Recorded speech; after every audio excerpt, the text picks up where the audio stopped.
अजीज दोस्तों, अस्सलाम वालेकुम, नमस्ते, सत श्री अकाल, जय जिनेंद्र, गुड आफ्टरनून। अजीज दोस्तों, आज का टॉपिक मुझे हमारे एक बहुत ही प्यारे दोस्त हैं, लेखक हैं, जर्नलिस्ट हैं, उनके आर्टिकल से मुझे आज का टॉपिक मिला है और ये ज़ाहिर है मेरा भी टॉपिक रहा है हमेशा से। क्रिस ब्लैकबर्न ने एक आर्टिकल लिखा है जिसमें बताया है कि अमेरिका क्यों बांग्लादेश और इंडिया के पीछे पड़ा है लेकिन पाकिस्तान को कभी भी क्रिटिसाइज़ नहीं करता। इस पे डिटेल्ड आर्टिकल है, मैं वो आपके सामने रखता हूँ। देखें अजीज़ दोस्तों, ब्रिटिश कॉलोनीज़ जो थी मिडल ईस्ट और साउथ एशिया में, तो अमेरिका ने उधर सऊदी अरब, इसराइल वगैरह पे अपना कंट्रोल रखा। इधर पाकिस्तान अमेरिका का एक सैटेलाइट स्टेट है। पाकिस्तान अमेरिका के साथ हमेशा से खड़ा है और अमेरिका पाकिस्तान के साथ खड़ा है। अब आप ये देखें कि जब 1950s में 58 में जब अयूब खान का मार्शल लॉ आता है, मतलब पहले हम इससे पहले चले जाते हैं। जब पाकिस्तान बनता है तो रशिया, मतलब सोवियत यूनियन और अमेरिका दोनों ने पाकिस्तान और इंडिया को दावत दी दौरा करने की। तो पाकिस्तान ने अमेरिका चूज़ किया और प्राइम मिनिस्टर लियाकत अली खान को अमेरिका गए तो अमेरिका का प्लेन लेने आया उनको, और 2 महीने अमेरिका में रहे। पूरे अमेरिका में उनको सैर सपाटे कराए गए। ये डायरेक्टली हाथ था इनके ऊपर। फिर 58 में जब अयूब खान का मार्शल लॉ आता है तो जो डेमोक्रेसी का ठेकेदार बनता है अमेरिका, उसकी आप देखेंगे, आप हैरान रह जाएंगे कि अयूब खान जब अमेरिका जाता है तो उसकी जो दावतें होती हैं, उसका जो प्रोटोकॉल होता है, उसकी जो सरकारी स्वागत होते हैं, तो अमेरिका का जो ह्यूमन राइट्स और डेमोक्रेसी का ढकोसला है ना, वो वहाँ हमें क्लियरली नज़र आ जाता है। मतलब अमेरिका की फर्स्ट लेडीज़ के साथ इस तरह थर्ड वर्ल्ड का कोई आर्मी डिक्टेटर किस तरह चलता है, ये आप देखें। और वहाँ से फिर हम कंटिन्यू देखते हैं। फिर जब अमेरिकन प्रेसिडेंट पाकिस्तान आता था तो अयूब खान जो उसके स्वागत करता था, और ये जो hands in hand army dictator के साथ अमेरिका चलता था, तो हमें अच्छी तरह पता है कि अमेरिका के डेमोक्रेसी के ड्रामे क्या हैं। आज के दौर में भारत की डेमोक्रेसी पे अमेरिका में कितने सवाल उठते हैं। हेल्दी डेमोक्रेसी नहीं है, हिंदुत्व एक्सट्रीमिज्म की तरफ जा रहे हैं, फलान है, ढुमकान है, जबकि भारत के इलेक्शंस यूरोप और अमेरिकन इलेक्शन से ज़्यादा ट्रांसपेरेंट होते हैं। आज तक किसी इलेक्टोरल जो विजिटर आते हैं, जो इलेक्शन मॉनिटर करने, दुनिया के एनजीओज, दुनिया की governments, United Nations, Indian NGOs, even Indian political parties जो हार भी जाती हैं, वो इलेक्शन की क्लियरेंस पे या क्लैरिटी पे शक नहीं करती। सब मानते हैं कि भारत के इलेक्शंस क्लियर हैं, क्लीन हैं, फेयर होते हैं। तो फिर आपकी डेमोक्रेसी यही है ना कि जिसको ज़्यादा वोट मिले। तो एक लीडर 2/3 वोट लेके आता है, उसकी डेमोक्रेसी पे आपको एतराज़ होता है। एक पाकिस्तान है जहाँ पे आपके इलेक्शंस कभी क्लियर नहीं होते, सबको पता होता है कि इलेक्शन से पहले ही क्या रिजल्ट आने हैं। क्या 2007 के इलेक्शन जो हुए थे मुशर्रफ के पीरियड में, किसको नहीं पता था कि पीपल्स पार्टी जीतेगी? 2013 के इलेक्शन में किसको नहीं पता था कि नवाज शरीफ जीतेगा? 2018 के इलेक्शन में सबको पता था कि इमरान खान को लेके आ रहे हैं। आज जो हो रहा है, इस्तेहकाम पार्टी बन रही है जहांगीर तरीन की पाकिस्तान में, ये डेमोक्रेसी है। लेकिन इस पे आप मुझे बता दें कि अमेरिका के किस एनजीओ ने, किस थिंक टैंक ने, किस मीडिया हाउस ने आर्टिकल लिखे हैं, किस अमेरिकन सेनेटर, कांग्रेसमैन ने आवाज़ उठाई है। लेकिन इंडिया के उस पर फ़ौरन आ जाते हैं। ये यहाँ पे बांग्लादेश टॉपिक है क्रिस ब्लैकबर्न के आर्टिकल का। क्रिस ब्रैकबर्न कहते हैं कि अमेरिका ने अभी बांग्लादेश के पार्लियामेंट्री इलेक्शंस जो होने वाले हैं उसको शक से देख रहा है, और ये अमेरिका की फॉरेन पॉलिसी जो साउथ एशिया के हवाले से है वो ढकोसला है। बांग्लादेश ने अमेरिका से डिमांड की है कि 1971 में जो हमारा जेनोसाइड हुआ है उसको रिकॉग्नाइज करो, क्योंकि अमेरिका अगर जेनोसाइड को रिकॉग्नाइज करता है दैट्स ह्यूज। पाकिस्तान के आर्मी जनरल्स को आप फिर बांग्लादेश इंटरनेशनल क्रिमिनल कोर्ट में जाके खड़ा कर सकता है वार क्राइम्स के लिए। पावे रिटायर हो गए हों, मर गए हों, कुछ भी है, एक बड़ा ज़बरदस्त काम। लेकिन अमेरिका का बगल बच्चा है, पाकिस्तान के 7 गुना माफ़, पाकिस्तान 7 खून करे माफ़, तो अमेरिका हचकचा रहा है, मना कर रहा है। और उसके जवाब में अमेरिका वॉशिंगटन के साथ वो बांग्लादेश के साथ सख्ती से पेश आ रहा है, नाजायज़ तरीके से। देखें 1971 में हज़ारों बल्कि लाखों लोग कत्ल हुए थे, टॉर्चर हुए थे, अरेस्ट हुए थे। अमेरिका उसको क्यों रिकॉग्नाइज नहीं कर रहा? इसलिए कि अमेरिका उस वक्त पाकिस्तान के साथ खड़ा था। देखें क्रिस ब्रैकबर्न कहते हैं कि एक हाथी कमरे में घुसा हुआ है। अब अमेरिका की फॉरेन पॉलिसी जो बांग्लादेश के हवाले से है उसको लॉजिकली देखना होगा, क्योंकि अमेरिका की फॉरेन पॉलिसी ना लॉजिकल है ना बैलेंस्ड है। ये बांग्लादेश के साथ ज्यादती कर रहा है। मई के महीने में US secretary of state Anthony Blinken ने ऐलान किया था कि बांग्लादेश के लोगों के ऊपर हम सैंक्शंस लगाएंगे जो वोट रिगिंग, इलेक्शन रिगिंग में इन्वॉल्व होते हैं। पाकिस्तान के बारे में ये चीज़ें नहीं देखी जाती कभी। ये कैसा स्टैंडर्ड है? ये एक अच्छी चीज़ है, क्रिस ब्रैकबर्न कहते हैं कि ये एक अच्छी चीज़ है, लेकिन फिर यही चीज़ आप पाकिस्तान में क्यों नहीं देखते? समिट ऑफ डेमोक्रेसी जो अभी हुई थी अमेरिका में, उसमें पाकिस्तान को तो बुलाया जाता है, बांग्लादेश को नहीं बुलाया जाता मार्च के महीने में, जबकि सबको पता है कि पाकिस्तान में डेमोक्रेसी है ही नहीं। पाकिस्तान के ऊपर सैंक्शंस का सोचा भी नहीं जा रहा। ये पहली बार नहीं है कि अमेरिका ने बांग्लादेश के ऊपर फायरिंग की है। इससे पहले भी अमेरिका ने ये हरकतें बांग्लादेश के साथ की हैं, और इस तरह बांग्लादेश के मामले में फिर अमेरिका अपने दोस्त खो रहा है। अगर हम, यह क्रिस ब्रैकबर्न कह रहे हैं कि अगर हम अमेरिका की पॉलिसी इंडिया, पाकिस्तान और बांग्लादेश के हवाले से देखें तो अमेरिका गलत कर रहा है। यहाँ पे कोई लॉजिक, कोई कंसिस्टेंसी नज़र ही नहीं आती। बाइडेन डॉक्ट्रिन तो है ही नहीं कहीं।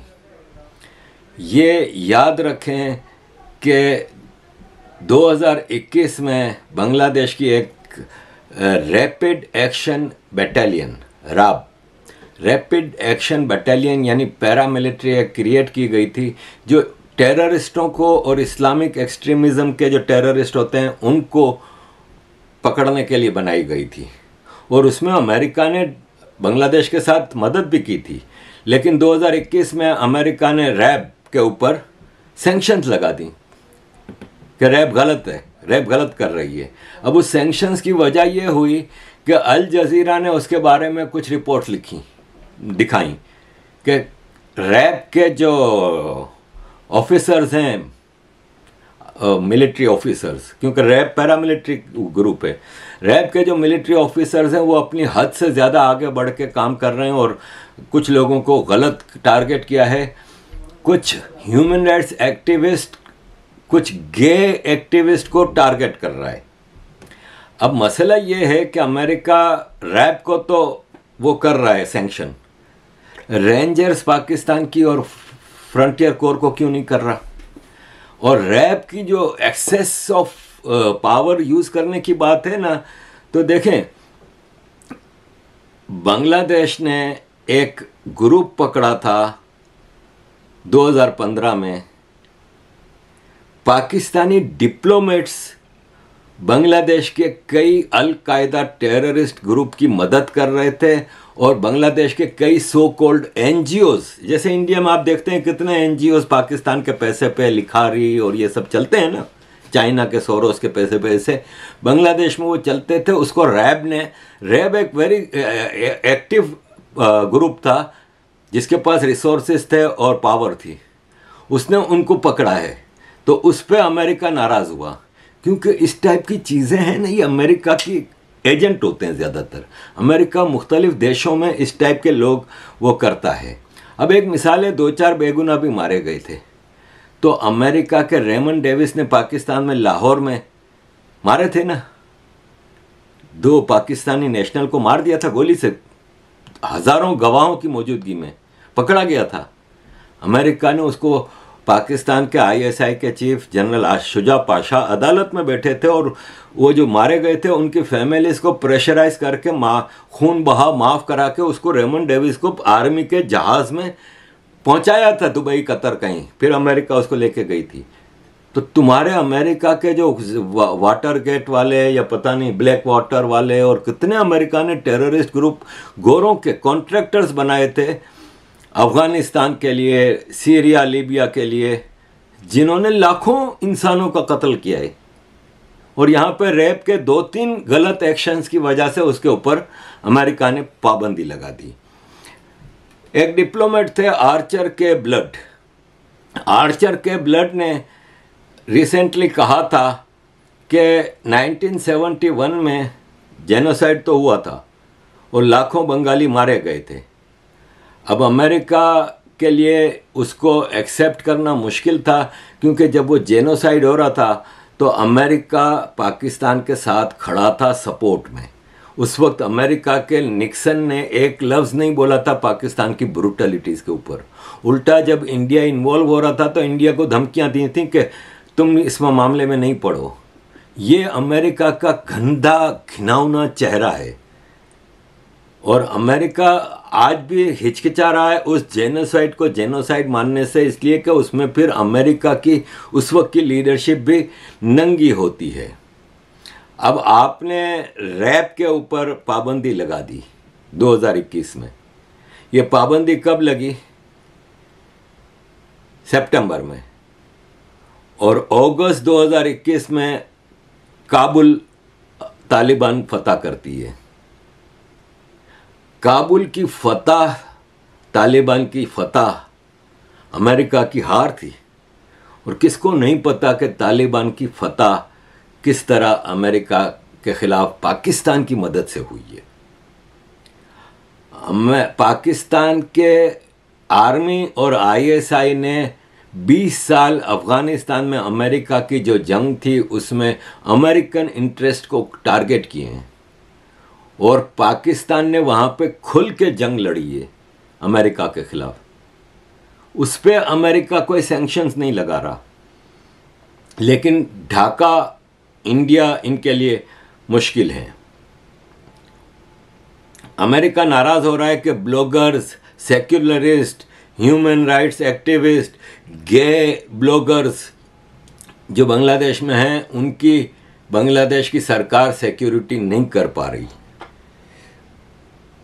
ये आप मुझे बताएं कि एक देश है बांग्लादेश या पाकिस्तान या इंडिया या कहीं भी, अगर वहाँ पे गेज और LGBTQ को नहीं पसंद किया जाता तो आप कौन होते हो भाई उधर ज़बरदस्ती वो करने वाले? आप कौन होते हो उधर ये सब चीज़ें करने वाले? आप पाकिस्तानियों की अपीजमेंट के लिए इतना सारा कुछ करते हैं, कुछ तो शर्म करें, कुछ तो हया करें। अब इस वक्त जो बांग्लादेश और अमेरिका की एक कोल्ड वॉर चल रही है, तो फॉरेन पॉलिसी एनालिस्ट ये समझते हैं कि इसमें टोटली अमेरिका गलत है और इसमें अमेरिका इसलिए ज़्यादा बांग्लादेश के साथ सख्ती से पेश आ रहा है कि बांग्लादेश है ना वो चाइना के काफ़ी करीब है। दूसरा, बांग्लादेश ने रशिया के यूक्रेन इन्वेजन पे क्लियर स्टैंड नहीं लिया। तीसरा, कुछ लोग ये कह रहे हैं कि ये बांग्लादेश की आड़ में इंडिया के ऊपर भी अटैक है। और ये सब चीज़ों का मिक्सचर है। बांग्लादेश ने पूरी दुनिया में दोस्त जीते हैं।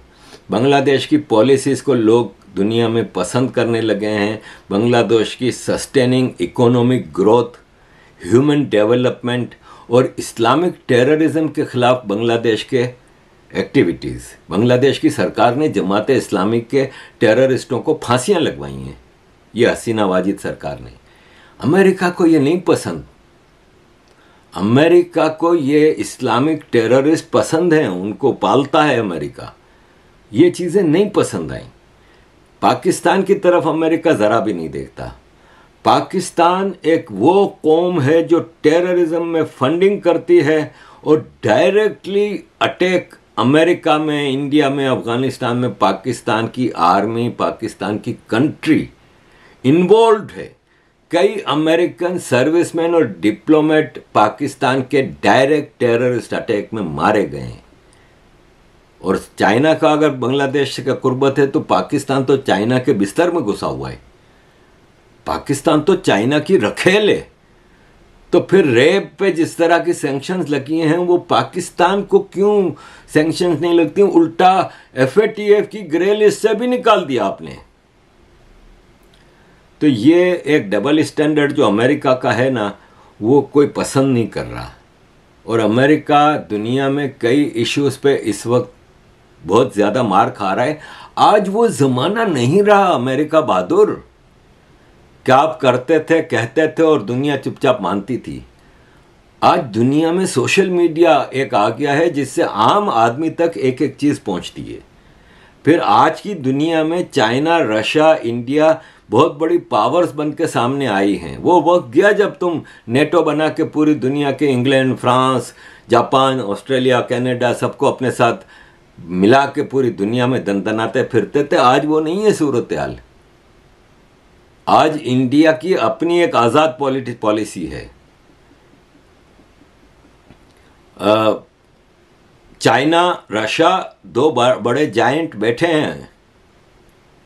फिर बाकी दुनिया में ब्राज़ील है, साउथ अफ्रीका है, नाइजीरिया है, इंडोनेशिया है, सऊदी अरब है। ये सब अब आस्ते आस्ते तुम्हारे चुंगल से आज़ादी हासिल कर रहे हैं। अब क्रिस ब्लैकबर्न सवाल करते हैं कि क्या अमेरिका को रीजन में बहुत ज़्यादा डेमोक्रेसी की फिक्र है? पहले अमेरिका 71 के जेनोसाइड को तो एक्सेप्ट करे। अब ये चीज़ें कुछ महीनों में क्लियर होंगी। बांग्लादेश ने क्लियरली कहा है कि हमें 71 के जेनोसाइड को अमेरिका को रिकॉग्नाइज करना होगा। और इसकी मिसाल बांग्लादेश ने यह दी कि पाकिस्तान के prime minister even Imran Khan भी बार बार अपनी तकरीरों में कह रहे हैं कि पाकिस्तान आर्मी ने बांग्लादेश, ईस्ट पाकिस्तान में जेनोसाइड किया था और गलत किया था। तो यह है कि इस सारी चीज़ों में क्रिस ब्लैकबर्न कहते हैं कि 3 मिलियन बंगाली मारे गए, 4 लाख बंगाली औरतों का रेप होता है। अमेरिका को चूज तो करना पड़ेगा।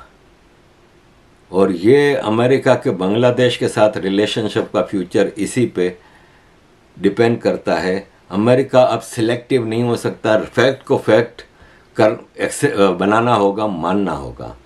अजीज़ दोस्तों, पाकिस्तान में एक वकील हैं, रिटायर्ड कर्नल इनामुर रहमान। ये मिलिट्री कोर्ट्स में सिविलियंस के केस लड़ते हैं।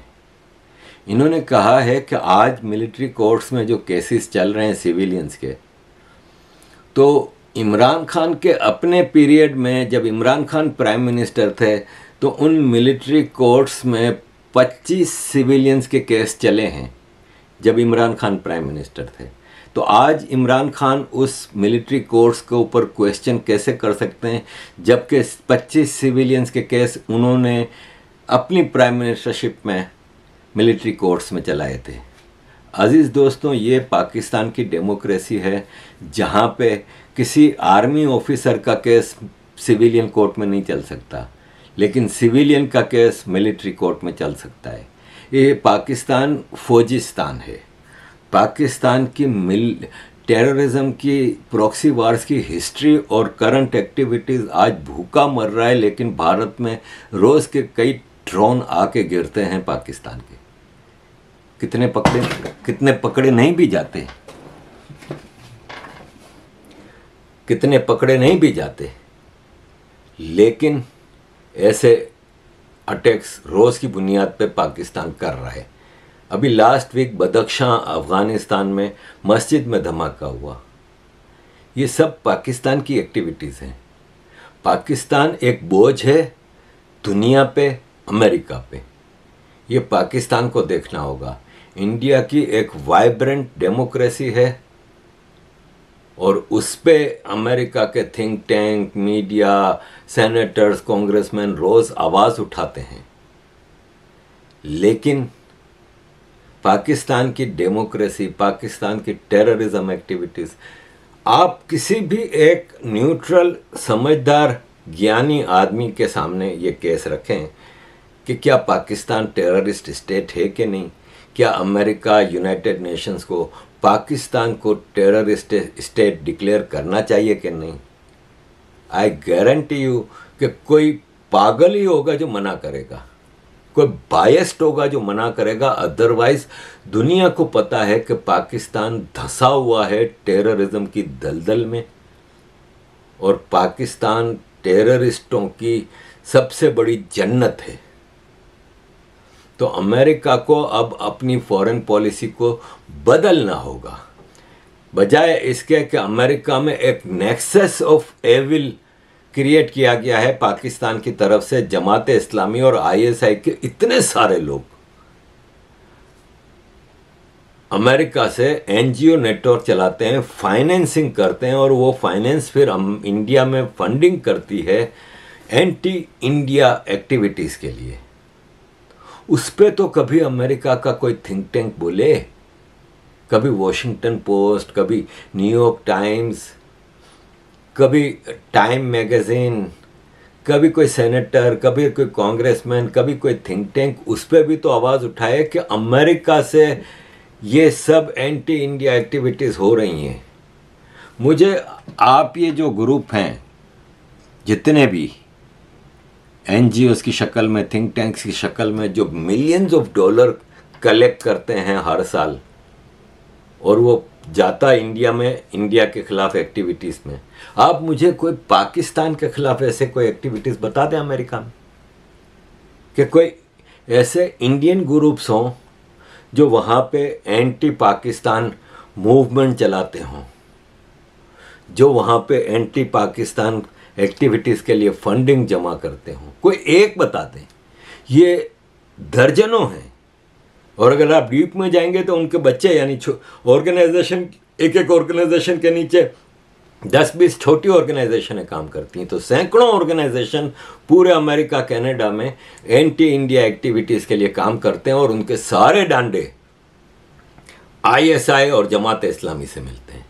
आप मुझे कोई एक ऑर्गेनाइजेशन निकाल कर दिखा दें पूरे अमेरिका, कनाडा से, जो RSS, Bajrang Dal, BJP, India, raw किसी के साथ अटैच होके इस तरह की एक्टिविटीज़ करती हो, जो एक लॉबिंग करती हो पाकिस्तान के खिलाफ, जो फंडिंग जमा करती हो पाकिस्तान के खिलाफ और फिर पाकिस्तान में वो फंडिंग इस्तेमाल होती हो जिस तरह के भारत में होती है। ये सब चीज़ें अमेरिका की सरकार को देखना होगी। आज भारत में कांग्रेस सरकार नहीं है जो आंखें बंद करके बैठी रहती थी। कांग्रेस का उसूल ये था कि जब कबूतर की तरफ बिल्ली आ रही होती है ना, तो कबूतर आंखें बंद करके ये सोचता है कि बिल्ली भाग गई। खतरे का फेस कभी नहीं किया कांग्रेस ने। चाइना ने हमला किया, ले जा भाई, अक्साई चीन ले जा यार, हमें क्या करना, वहां तो बर्फ ही नहीं उगती। 48 में पाकिस्तान ने हमला किया, यूनाइटेड नेशन से मदद मांगने जा रहा था इंडिया। हद है कि नहीं। 1947 में इंडिया पाकिस्तान जब अंग्रेज से आज़ाद हासिल करते हैं तो पाकिस्तान बहुत कमज़ोर था। ये देख लें कि पाकिस्तान में सिविलियन ऑफिसर्स की सैलरी हैदराबाद का निज़ाम भेजता रहा है पहला साल। पैसा नहीं था, आर्मी के पास इक्विपमेंट नहीं थे। भारत एक हजारों साल पुराना कंट्री था, वही कंट्री अंग्रेज से आज़ाद होता है। उसके पास सारे रिसोर्सेस थे, सारा पैसा था, सारा सब कुछ था। क्या पाकिस्तानियों को मार भगा नहीं सकता था कश्मीर से? कि लीगल स्टैंडिंग भी आपके पास थी। लीगल स्टैंडिंग थी कि भाई कश्मीर के एक्सेशन हुई है आपके साथ। महाराजा हरि सिंह और शेख अब्दुल्ला ने खुद जाके आपके साथ दिल्ली में आके एक्सेशन किए। आपका कर्तव्य था ये कि आप पाकिस्तानियों को कश्मीर से भगाते, गिलगित बल्तिस्तान से भगाते। लेकिन नहीं, नेहरू जी सत्तू पी के सो रहे थे, यूनाइटेड नेशन से मदद मांगने जा रहे हैं। होना तो ये चाहिए कि पाकिस्तान जाता यूनाइटेड नेशंस, लेकिन नहीं। तो कांग्रेस की सरकार का तो ये वतीरा रहा है, लेकिन आज वो कांग्रेस सरकार नहीं है। अमेरिका बहादुर, आज टिट फॉर टेट आपको अमेरिका को मिलेगा। और फिर भारत की इंटरनेशनल स्टैंडिंग आज वो नहीं है जो मनमोहन सिंह चुपशाह जी के ज़माने में था, कि वो चुपचाप मुंह बंद करके बैठे रहते थे। बैकग्राउंड से सोनिया जी भी, चल भाई सोनिया जी की अपनी क्या स्टैंडिंग है या क्या। और राहुल गांधी का तो सबको पता है कि ज़ेलेंस्की इन मेकिंग है, लेकिन भाई ये यूक्रेन नहीं है। राहुल गांधी इस देश का प्राइम मिनिस्टर कभी भी नहीं बन सकता। और अगर ऐसा कभी कोई ऐसा दिन आ गया तो वो भारत के लिए बर्बादी का दिन होगा, ये मैं आपको बता देता हूँ। तो अजीज दोस्तों, America has to revisit its foreign policy और चेंज लानी होगी। नहीं किया तो बर्बादियाँ अमेरिका के लिए ज़्यादा बढ़ेंगी। अमेरिका दुश्मन क्रिएट कर रहा है। अमेरिका सऊदी अरब से दुश्मनी क्रिएट कर चुका है। और Saudi Arab means capital of Islam, Muslim countries, Arab countries. फिर आपने रशिया यूक्रेन वॉर में इस हद तक घुस के इवन यूरोप में कई कंट्रीज़ हैं जो चुपचाप आपस में बैठ के बात करते हैं, तो वो अमेरिकन पॉलिसी के खिलाफ है। अमेरिका दुश्मन पैदा कर रहा है और वो दुश्मन हल्के दुश्मन नहीं है। अजीज दोस्तों, thank you very much. Kindly keep supporting. आपकी सपोर्ट की हमेशा ज़रूरत होती है। Thank you very much.